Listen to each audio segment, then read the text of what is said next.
Good morning all of you. मैं MD Ashraf Gaddi, Chanakya college of education Bettiah. आज हम लोग यूनिट 3 से एक मनोवैज्ञानिक के मत के विषय में हम लोग जानेंगे कि उनका विचार क्या। क्वेश्चन आज हो जा, ये क्वेश्चन है कोहल वर्ग के नैतिक सिद्धांत की विवेचना करें, वर्णन करें, व्याख्या करें। ठीक है, बीएड फर्स्ट ईयर और डीएड फर्स्ट ईयर दोनों के लिए एक क्वेश्चन इंपॉर्टेंट है। अब से एग्जाम में एक क्वेश्चन पूछेगा कोहल वर्ग के नैतिक सिद्धांत का वर्णन करें या कोहल वर्ग के नैतिक सिद्धांत की विवेचना करें। लगभग सब तरह का क्वेश्चन क्या होगा, एक ही हो गया। या कोहल वर्ग ने अपने नैतिक सिद्धांत की कितने अवस्थाओं में बांटे थे। What is moral development, example stage of moral development give by Kohlberg. उसने अपने विचार को कितने भागों में क्या किए थे, डिस्ट्रीब्यूट किए थे, और किस स्टेजेज में क्या परिवर्तन हुआ। तो हम इतना जाने कि कोहल वर्ग क्या थे, एक मनोवैज्ञानिक थे। और कोहल वर्ग ने क्या किया, वो बालक के जो विस्तार होता है, जो विकास होता है, उस पर अपना वो विचार दिए थे। तो सबसे पहले जाने कि कोहल वर्ग का जन्म 21 जनवरी 1887 को यूएस में हुआ था। ठीक है, संयुक्त राज्य अमेरिका में हुआ था। और इनकी मृत्यु थी, वो हुई थी कि 11 जून 1989 को रूस में। तो इतना हम जाने कि कोहल वर्ग क्या थे, एक मनोवैज्ञानिक थे। उनका जन्म क्या था, यूएस में हुआ था, और उनकी मृत्यु कहाँ हुई थी, रूस में हुई थी। ठीक है, कोहल वर्ग ने बालक के मानसिक, बौद्धिक, नैतिक, चारित्रिक पर विशेष बल दिया। मैंने उन्हें कोहल वर्ग एक मनोवैज्ञानिक थे, उन्होंने क्या किया, बालक के जैसे मोरल डेवलपमेंट, कैरेक्टर हो गया, ठीक है, फिजिकल हो गया, ये सारी चीजों पर उन्होंने विशेष बल दिया। लेकिन यह भी वो उन्होंने ध्यान दिया कि मनुष्य है या बालक है, व्यक्ति है, उनमें कोई भी परिवर्तन जो होता है क्या होता है, एकाएक नहीं होता है। ठीक है, वो अचानक पैदा नहीं होता है, वो क्या होता है, एक सिस्टम के अनुसार पैदा होता है। अगर कोई बोले कि एकाएक प्रदर्शन होता है तो ऐसे नहीं होता है। वो अपने मित्र, परिवार, समाज, सोसाइटी जिसके साथ जैसे रहेगा उसी के अनुसार क्या होगा, उनका परिवर्तन होगा। ठीक है, अब नैतिकता की बात करते हैं तो नैतिकता भी क्या होती है, एकाएक नहीं आती है। उनका जैसे सबकी मेंटेलिटी जब होती है क्या होती है, सबकी अलग अलग होती है। और ये जो भी परिवर्तन होता है क्या होता है, स्टेज के अनुसार होता है, अवस्था के अनुसार होता है। जैसे जैसे हम लोग क्या करते हैं, क्रम में आगे की तरफ बढ़ते हैं, उसी के अनुसार हमारे क्या होते हैं, परिवर्तनें होने लगती है। ठीक है, अब यहाँ पे होता है कि बालक के विकास के लिए व्यक्ति को क्या होता है, तर्क वितर्क करने की जरूरत होती है, पुरस्कार दंडे की देने की जरूरत होती है। ठीक है, उनको गाइड करने की जरूरत होती है, उसको निर्देश, परामर्श, मार्गदर्शन देने की जरूरत होती है। जब तक हम किसी एक दूसरे व्यक्ति को, हमारे अंदर सिंपैथिक सोच नहीं होगी, सहयोग की भावना नहीं होगा, तब तक किसी दूसरे व्यक्ति का क्या होगा, विकास नहीं हो पाएगा, जिसके चलते विभिन्नता दिखाई देती है। जब जैसे उसको माहौल मिलेगा, जैसे इन्वायरमेंट मिलेगा, उसी के अनुसार क्या होगा, उनका विकास होगा। और बच्चा क्या करते, इसको अच्छा बुरा कुछ नहीं समझते हैं। ठीक है, तो कोहल वर्ग ने जितने भी वर्ग किए क्या किए, वो इंपॉर्टेंट किए। तो चलिए हम देखते हैं कि कोहल वर्ग के नैतिक सिद्धांत का वर्णन हम करें कि उनकी जो सोच थी, वो सोच में कैसे कैसे क्या हुई, परिवर्तनें हमें देखने को मिली। ठीक है, तो देखिए फ्राइड के अनुसार जब बच्चा माता पिता की भावनाओं और अभिवृत्तियों को उन्हें ग्रहण करता है तथा उनसे ग्रहण की हुई नैतिकता ही आगे चलकर उसे विवेक का रूप धारण कर लेती है और बालक नैतिक आचरण के भीतर ही निर्देशित होता। इसने फ्राइड के नैतिक व्यक्तित्व में बाल्यकालीन अनुभूति का महत्वपूर्ण है। देखिए कहने का तात्पर्य फ्राइड के अनुसार, आप वंशानुक्रम का नाम सुने होंगे। वंशानुक्रम में होता क्या है कि माता पिता के अनुसार क्या होता है, बालक का आचरण का निर्धारण होता है। जैसे माता पिता होंगे लगभग उसी के अनुसार उनके क्या होते हैं, उनके बच्चा भी होते हैं। ठीक है, तो यहां पे देखिए उन्होंने कहा कि हाँ बालक का क्या होता है, बालक के मानसिक, बौद्धिक, नैतिक विकास एक सिस्टम के अनुसार होता है और उस सिस्टम को क्या करना चाहिए, उनके परिवार वालों को समझना चाहिए और उसी के अनुसार उनका विकास करना। समय समय पर उनको समाधान करने के लिए, उस समस्या के निचोड़ निकालने के लिए उन्होंने सहयोग की। जो इनका प्रयास रहा, कोहल वर्ग का जो प्रयास रहा, क्या रहा, बहुत अच्छा रहा, बहुत सराहनीय रहा और उनमें क्या हुई, उनको सफलता भी मिली। तो फर्स्ट में हम देखते हैं कि पूर्व नैतिक स्टेजेज। अब पूर्व नैतिक स्टेजेज क्या होता है? अब पूर्व नैतिक स्टेजेज में बच्चा क्या होता है, बिल्कुल क्या होता है, छोटा होता है, ठीक है, वो अच्छा बुरा कुछ नहीं जानता है, ठीक है, और अपनी आवश्यकता के लिए बालक क्या करता है, रोना, चिल्लाना, हंसना इत्यादि हाव भाव को प्रकट करता है और उसको हम समझकर उनकी आवश्यकता की क्या करते हैं, पूर्ति करते हैं। उसी के आगे हम नेक्स्ट चलते हैं। नेक्स्ट में होता है क्या कि आत्म केंद्रित नैतिक स्तर या अवस्था। आत्म केंद्रित का मतलब होता है क्या कि खुद अपनी आवश्यकता के लिए बालक क्या करता है, अक्सर जिद्दी प्रवृत्ति करता है। फर्स्ट में देखें पूर्व नैतिक स्टेज। पूर्व नैतिक स्टेज में क्या हो कि बच्चा कुछ नहीं जानता है, वो अपनी आवश्यकता के लिए रोना, चिल्लाना, हंसना, तोड़ना फोड़ना इत्यादि प्रकट। लेकिन वहीं हम चल गए आत्मनियंत्रित स्तर में। उसमें होता क्या है कि बालक अपनी आवश्यकता के लिए दूसरे को नुकसान कुछ भी कर सकता है। जैसे छोटा बच्चा होता है, देखते हैं कि छोटे बच्चा से छोटा बच्चा रहे, उसके पास खिलौना रहेगा, उससे बड़ा बच्चा के पास वो नहीं देगा, ठीक है। और वही उसी को हम क्या बोलते हैं, आत्म केंद्रित नैतिक स्तर। अपनी आवश्यकता के लिए दूसरे को नुकसान करना और मस्तिष्क भी विकसित हुआ और इच्छा शक्ति भी की जरूरत होती है और खुद खुश रहना चाहता है, ठीक है, और वह क्या करता है, खुद खुश रहना चाहता है, अपनी आवश्यकता। उसके आगे देखते हैं कि परंपराओं एवं मूल्यों की अवस्था। इस स्टेज में बालक क्या होता है, किशोरावस्था की तरफ वो पहुंच जाता है। 7 से 12 वर्ष के आसपास उनकी आयु हो जाती है और वह बालक क्या होता है, हर किसी की भावनाओं को क्या करता है, वो समझने लगता है, ठीक है। हर किसी की भावनाओं को वो क्या करता है, समझने लगता है, अनुकरण करना लगता है, अनुसरण करना लगा। वो किशोरावस्था की तरफ प्रयुक्त अच्छे बुरे कि क्या होता है, उसको समझ हो जाता है। माता पिता और अपने से बड़े गुरुजनों की बातों को क्या करता है, वो समझने लगता है। उसके आगे नेक्स्ट हम देखते हैं कि निराधार या आत्म केंद्रित अवस्था। देखिए इस अवस्था में बालक की स्टेजेज आयु हो जाती है 30 से 19 वर्ष के बीच में। वह किशोरावस्था में बिल्कुल पहुंच जाता है और इस अवस्था में बालक क्या करता है, मनचाहा वर्क करने लगता है। ईगो की भावना होती है। वह बालक जो करता है वो क्या कर समझता है, वो क्या अच्छा समझता है, ठीक है। मनचाहा को उसकी समझ पूर्ण क्या होती है, पूर्ण रूप से हो सकती है और सामाजिक परंपराओं तो मान्यताओं को पसंद और विरोध दोनों करने लगता है और अपने विचार के अनुसार अब क्या करता है, प्रयोग करने लगता है और दोस्तों में वह क्या करता है, ज्यादा रहने लगता है। उसके बाद आज के आगे देते हैं साधारण आत्मचेतना।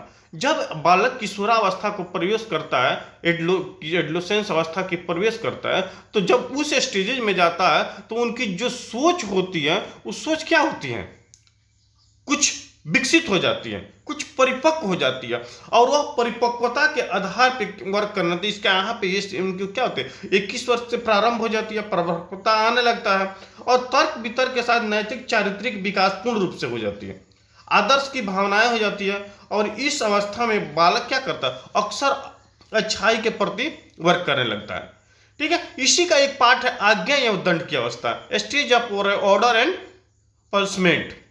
जब बालक या व्यक्ति किसी वर्क को करता है तो उसमें कुछ ना कुछ क्या होती है, लालच प्रलोभन छुपी रहती है और उस लालच प्रलोभन की वजह से बालक क्या करता है, उस स्टेजेज को वर्क करता है, ठीक है। अपने से बड़ों को उनको क्या होती है, आज्ञा को माननी पड़ती है और अपने से छोटों को भी आज्ञा को उनको माननी पड़ती है परिस्थिति के अनुसार। अगर मानते हैं कि अपने से बड़ों की आज्ञा नहीं मानी तो उसके बदले में क्या होता है, उसको दंड मिलता है।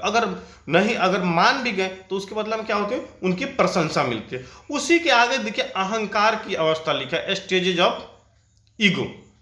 अब देखिए स्टेजेज ऑफ ईगो में क्या होता है, जैसे यहाँ पे लिखा है आज्ञा और दंड की अवस्था में कि कोहल वर्ग के अनुसार इस अवस्था में बच्चे का चिंतन एवं दंड को प्रभावित होता है, इसलिए कि बालक पूर्ण रूप से समझने लगता है कि हमें अगर कोई वर्क बोला गया, अगर उस वर्क को हम नहीं करते हैं तो उसके बदला में क्या होता है, हमें दंड मिलता है, पनिशमेंट मिलता है। इसकी वजह से बालक उस वर्क को करने लगता है। उसके बाद देखिए अहंकार की अवस्था, ठीक है, ईगो की स्टेज है, ठीक है। अब ईगो की स्टेज में क्या होता है कि बालक क्या होता है, घमंडी होता है, और वो क्या करता है, वो घमंड के अनुसार क्या, अपनी आवश्यकता के लिए बालक क्या करता है, चोरी, झूठ बोलना इत्यादि चीजों को वो प्रकट करने लगता है। और उसको समझ में नहीं आती कि हम जो वर्क करते हैं वो अच्छा है कि बुरा है, वो क्या निगेटिव है कि पॉजिटिव है। लेकिन जब उनको समझ में आती है तो बालक क्या होता है, उस सारी चीजों से क्या होता है, वो दूर रहने लगता है। देखिए यहाँ पे लिखा है कि इस अवस्था में बालक के चिंतन एवं रूप बदल जाती है, आयु में वृद्धि होने लगती है। परिणाम स्वरूप बच्चा अपनी आवश्यकताओं और इच्छाओं की भली प्रकार से समझने लगता और उसके द्वारा किए जाने वाले अंधकार कार्यों की इच्छा पूरी हो जाती है। और यदि उसके कोई इच्छा झूठ बोलने से पूरी होती तो वह भी क्या करता है, वो झूठ बोलकर उस वर्ग का, यहाँ पे देखिए यहाँ पे कह रहा है कि बालक की अपनी आवश्यकता के लिए उसे झूठ बोलना है तो क्या करता है, वो झूठ बोल करके क्या करता है, उस वर्ग को कर सकता है। उसके बाद देखते हैं कि प्रशंसा की अवस्था। अब प्रशंसा की अवस्था इसलिए किया जाता है कि बालक, प्रशंसा की अवस्था कार्य कोई इसलिए किया जाता है जिसके बदले में क्या हो, दूसरे लोग उसको प्रशंसा करें, और गलत आचरण से क्या होता है, वो दूर रहना चाहता है, और परिवार, पड़ोस, विद्यालय, मित्रों के साथ अच्छा रहना। जब अगर आप कोई अच्छा वर्क कीजिएगा, अच्छा प्रशंसा मिलेगा तो आपको हर सोसाइटी, समाज, परिवार, शिक्षक, पड़ोस इत्यादि आपको क्या समझेंगे, अच्छा समझेंगे। तो व्यक्ति क्या करता है, इसीलिए उस अच्छा वर्क को करता है। उसके बाद है सामाजिक व्यवस्था के प्रति सम्मान की अवस्था। व्यक्ति हमेशा समाज के प्रति पॉजिटिव, सकारात्मक वर्क करता है ताकि उसके बदले में उसे क्या होगा, कुछ अच्छा मिलो। जब व्यक्ति की परिपक्वता आ जाती है तो उस समाज से क्या करता है, वो ज़्यादा ताल्लुक रखने लगता है। वहाँ पे यहाँ पे ये भी होता है कि समाज के लिए वो कुछ देता है और अपने लिए भी उस समाज से कुछ लेता है। हमारे लेन देन की प्रक्रियाएं क्या होती है, उसमें प्रारंभ हो जाती है। उसके साथ साथ हम देते हैं कि सामाजिक समझौता। अब सामाजिक समझौता की स्टेज ऑफ सोशल कॉन्ट्रैक्ट। अब इस अवस्था में होता है क्या कि प्रवेश करते ही व्यक्ति के नैतिक चिंतन की दशाएं में पर्याप्त परिवर्तन आ जाती है और व्यक्ति लेन देन में विश्वास करने लगता है। व्यक्ति उससे व्यक्ति में को लेन देन करने के लिए प्रवृत्त होता है, तैयार होता है जो उनके लायक होते हैं, और दूसरे व्यक्ति को क्या करता है, लेन देन करने से उचित नहीं समझता है, ठीक है। और इसको इस नियम, प्रथाओं एवं कानून के अनुसार इसको वर्क करना बोलता है। अगला केंद्रित है क्या क्या, आत्मनिर्णय लेना। व्यक्ति आत्मनिर्णय की बात है तो यहाँ पे व्यक्ति आत्मनिर्णय इसलिए लेता है कि उनकी क्या होती है, कुछ आवश्यकताएं होती है, जो सहायता करते हैं उसको क्या करता है, व्यक्ति पसंद करता है। जो उनका विरोध करते हैं उसको व्यक्ति क्या करता है, नापसंद करता है, ठीक है। आत्म केंद्रित निर्णय में होता है जो सहायता करते हैं उसे पसंद करते हैं, जो विरोध करते हैं उसे नापसंद करते हैं। इच्छा, अनिच्छा, हानि, सहयोग, पसंद, नापसंद अपने अनुसार करता है और उसके विरोध भी करने की प्रक्रिया होती है। यहाँ आत्म केंद्रित व्यक्ति हमेशा एक दूसरे के प्रति वो नकारात्मक और सकारात्मक सोच दोनों लेकर चलता है। जो उनकी सहायता करते हैं उनका सहयोग करता है, जो उनकी सहायता नहीं करते हैं उनका सहयोग नहीं करता है। अंतिम स्टेज है विवेक की अवस्था। और विवेक की अवस्था में क्या होता है, इस अवस्था में व्यक्ति क्या होता है, पूर्ण रूप से परिपक्व हो जाता है। और यहाँ पे क्या होता है, लेन देन के साथ वो जो क्या होती है, कानूनी प्रक्रिया होती है, उस कानूनी प्रक्रिया को भी क्या करता है, वो अच्छे से समझता है, ठीक है। तो ये कोहलबर्ग के नैतिक विकास की स्टेजेस थी, अवस्था थे। कोहलबर्ग देखिए, एक कोहलबर्ग की अनेक कहानियां, उस कहानी में एक इंपॉर्टेंट कहानी है, ठीक है। आप सुने होंगे कि यूरोप में एक महिला थी जो बीमारी से क्या थी, ग्रसित थी, और उस बीमारी के ग्रसित थी। लेकिन उसका क्या था, इलाज के लिए एक दवा था जिसका नाम था का रेडियम। उनके पति जो थे हिज थे, उनके पति का नाम, महिला के पति का नाम था क्या था, हिज था। वो अपने पति क्वीनी को बचाने के लिए उस दवा को खरीदने में असमर्थ थे, और वहां के एक फार्मेसिस्ट था, उस दवा को क्या किया था, वो तैयार किया था, वो बनाया था, ठीक है। उस दवा को वो तैयार किया, उस दवा को वो बनाया था। लेकिन वो दवा देने के लिए क्या करता, वो फार्मेसिस्ट क्या था, इनकार कर रहा था। ठीक है। तो उन्होंने अनेक पूंजीपति के पास गए और उस दवा के लिए पैसा मांगे, लेकिन उनके पास पैसा नहीं था। और बीमारी क्या था, वो कैंसर से ग्रसित थी और रेडियम ही दवा उसका था। उसके बाद उसने गया उस दुकानदार के पास, फार्मेसिस्ट के पास, कि हमें इस दवा को दे दीजिए, हमारी पत्नी का जान बच जाएगी। वो फार्मेसिस्ट ने उस दवा को देने से इनकार किया, जबकि इन्होंने उस दवा को पैसा दे रहे थे, लेकिन जो दवा तैयार किया था उस तैयार किए खर्च से 10 गुना ज्यादा वो पैसा मांग रहा था। लेकिन फिर भी उन्होंने उसके आधा रकम चुकाने के लिए तैयार थे, दे रहे थे। उसने नहीं दिया। हिज ने अपनी पत्नी को जान बचाने के लिए उसने क्या किया, उस दुकान का ताला जो होता, लॉकर होता, उसको तोड़कर उस दवा को लाए और अपनी पत्नी का क्या किए, जान को बचाए। तो आप बताइए, चोरी है कि चोरी नहीं? नहीं, किसी को जान बचाने के लिए हमें झूठ बोलना है, चोरी करना है, वो गलत बात नहीं। वो सोसाइटी, समाज वो गलत नहीं बोलती है। ठीक है। तो इसी तरह इन्होंने अनेक कहानी के रूप में आपके जो क्या है मानसिकता है, उस मानसिकता को सही निर्णय, सही रास्ता पर ले जाने का प्रयास किया। तो आज के क्लास को हम लोग यहीं पे एंड करेंगे। मैं MD Ashraf Gaddi, Chanakya college of education Bettiah, BEd first year, C1 child and growing up, DElEd first year, F2 बाल मनोविज्ञान, दोनों के लिए एक क्वेश्चन क्या है, इंपॉर्टेंट क्वेश्चन है। ठीक है। इसी के साथ आज की क्लास को हम लोग एंड करते हैं। थैंक्स।